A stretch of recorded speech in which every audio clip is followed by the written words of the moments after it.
If we have to store 29.09 in a Python program, we will first declare a variable and then store 29.09 in it. Say we need to store another number, 46. No problem, declare another variable and store the number there. But then if we have to store all these numbers, certainly one can do that. However, creating 1000 variables to store 1000 numbers is not manageable.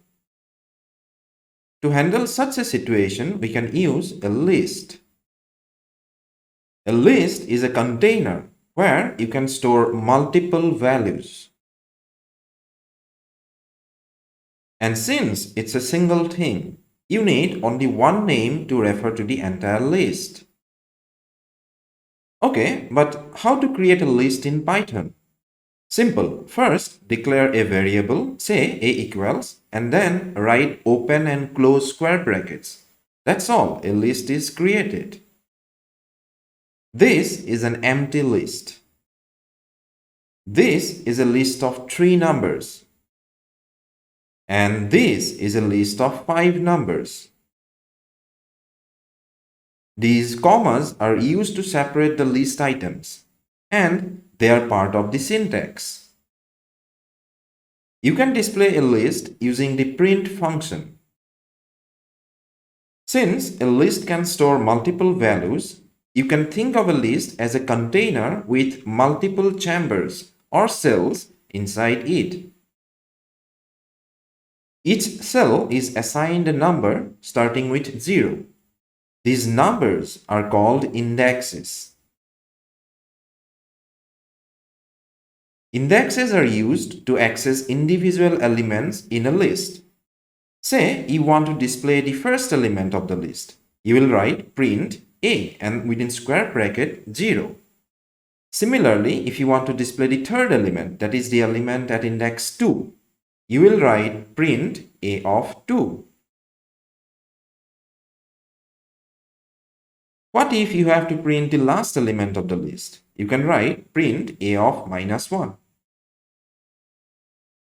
Python interprets this -1 as n-1, where n is the length of the list, and in this case, Python computes it automatically. Can we compute the length of a list explicitly? Yes, the Python inbuilt function len does the job. For that, type len and within bracket the name of the list, in this case A. You can slice a list to create another list. What I mean? Consider this list of 10 numbers. Now say you want to create a separate list that contains the elements of A from index 3 to index 7. This can be achieved by applying the slicing operator, that is the colon. For that, write A and within square bracket 3:8. Note here, this number on the left side of the colon operator represents the starting index from where slicing should start. And this number on the right of the column represents the end index before which the slicing should stop. Python list comes with a set of inbuilt functions. These functions allow you to perform certain operations on the list. Let's learn about them. Say you have a list of 3 numbers and you want to add a new number, say 45, at the end of the list. You can do this by using the append function. For that, write the name of the list, in this case A, then write the dot operator, then the name of the function, append, and within brackets, the element that you want to add in the list, in this case 45. As soon as you execute the function, the list will be updated. You can print the list to verify the result. Now say you want to insert 7 between 90 and 8 in the list. You can do this by using the insert function. For that, write the name of the list, in this case A, then write the dot operator, then the name of the function insert, and within brackets, first type the index at which you want to insert, in this case 2, then a comma, then the element that you want to insert, in this case 7. As soon as you execute the function, the list will be updated. You can print the list to verify the result. Say you have two lists now, A and B, and you want to append the elements of B at the end of A. For that, you have to use the extend function. This is the list to which you want to append, and this is the list that you want to append. Now say you want to remove the element at index 2 from the list. For that, you can use the pop function. This is the index of the element that you want to remove from the list. As soon as you execute the function, the list will be updated. You can use the print function to check the result. Another function to remove an element from a list is the remove function.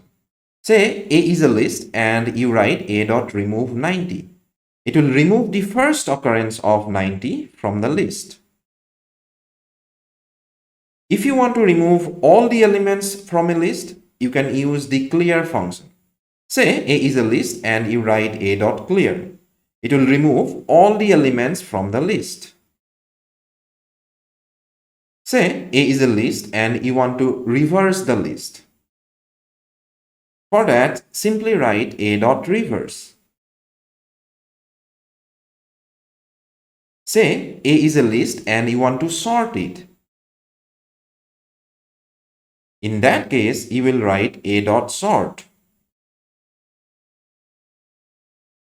Note here, by default the list is sorted in ascending order, that is, from the smallest to the largest.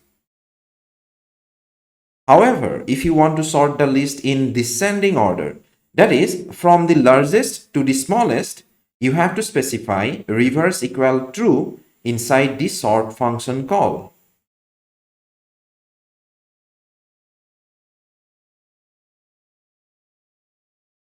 Say you want to count how many times 8 is there in the list A. In that case, you will write a.count of 8. This 8 here is the element for which you want to count the frequency in the list. If you store the result in n and print n, you will see 2 as the output. Say you want to know at what index the number 8 is there in the list A. In that case, write a.index of 8, where 8 is the element whose index we want to compute.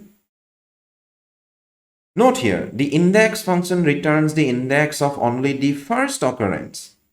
Although there are two 8s in A, it will only return the index of the first 8, that is 2. You can store the returned value in n and print it. In this case, it will print 2. If you want to make a copy of an existing list A, then write b equal to a.copy. The copy function will create another list with the same content as A, and it will label it as B. Note here, writing b equal to a.copy is different from writing b equal to A. In the first case, B points to a separate list than A. However, in the second case, B points to the same list as A.